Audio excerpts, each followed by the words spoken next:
Wednesday, so it's that time of the week when we cast our eyes over what women have been saying about other women's lives in the media. Yes, it's a woman's world.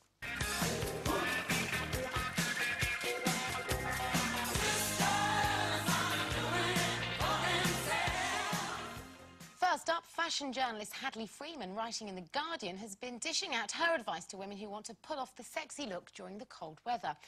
Take one look at recent pictures of girls up and down the land, dressed up to the nines in the snow, and it's clear to see that for some British women, bad weather is no excuse for getting glammed up. God love them.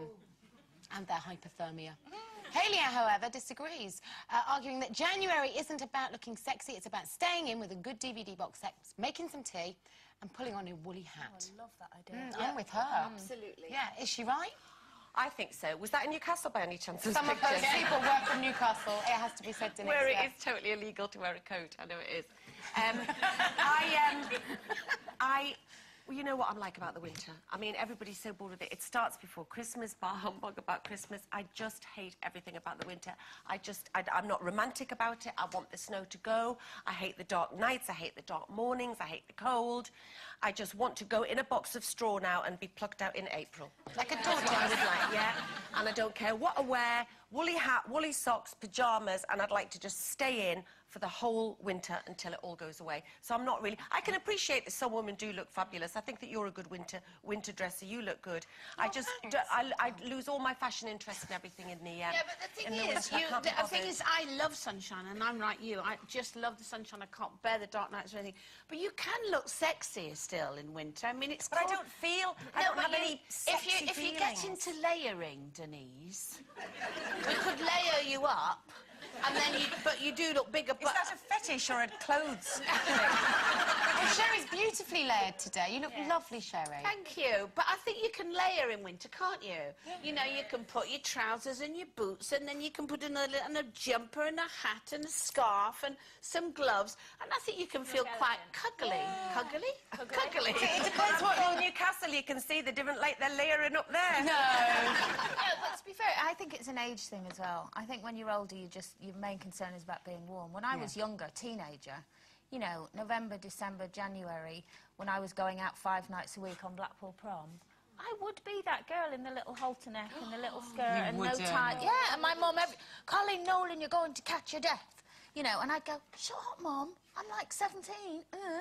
You know, I always dream of putting a coat on. So that when you get to a club, you don't want to queue up and put a coat on. I know, but they stand in the bus stop. They stand in the bus stop with a flag on, with like corned beef legs on New Year's Eve. Going, you don't feel the cold when you're younger. You're out pulling. You're out trying to look good. You're trying to look sexy. It's a young thing. We're all old. Get with it. I know, but I was brought up with a mother who took her electric blankets to the Caribbean on holiday.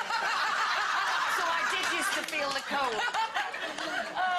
Now, also doling out advice this week in the Daily Mail is relationship expert Rowan Pedley. Now, she's been helping one woman's concerns about sexual health.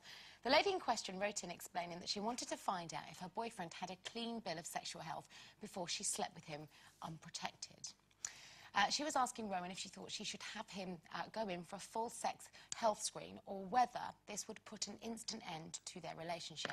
It's a tricky one, this, but imagine yourself single and starting out on a new sexual path.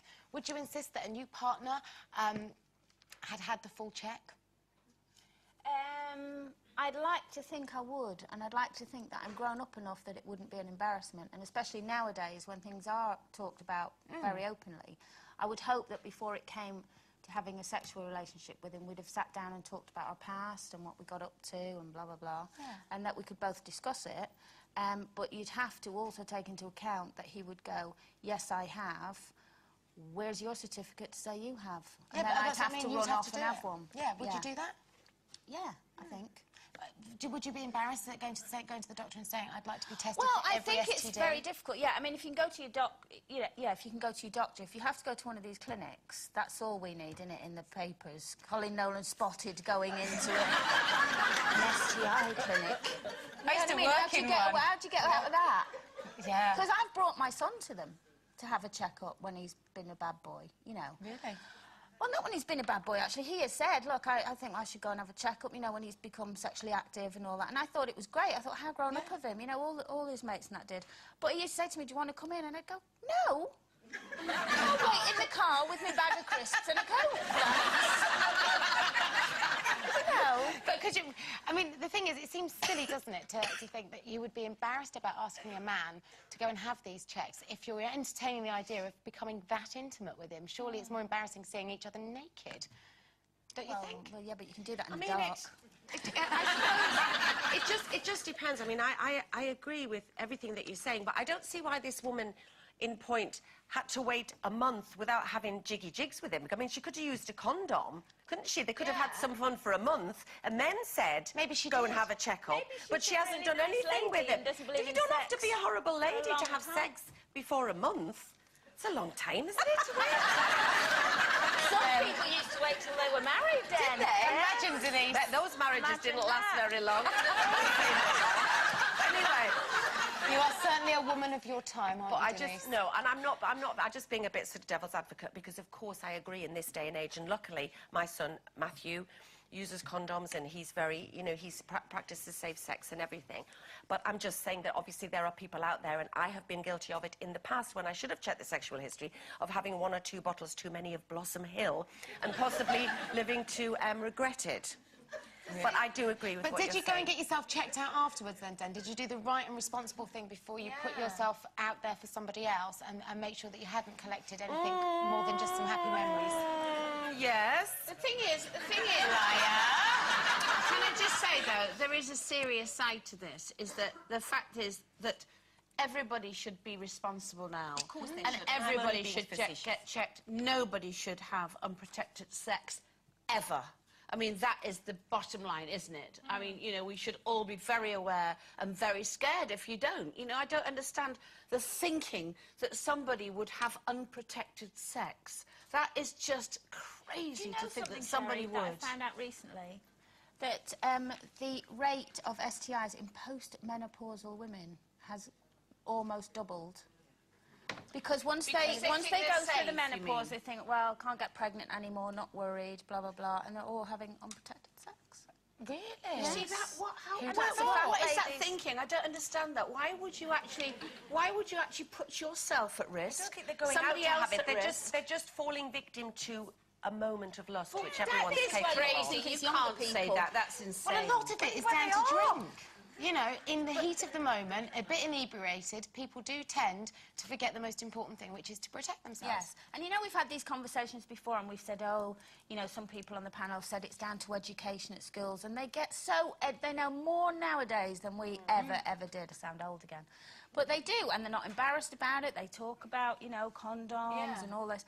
I had this conversation with some of Shane and his friends, about 5 of them one day, and they were going out, actually, for the evening.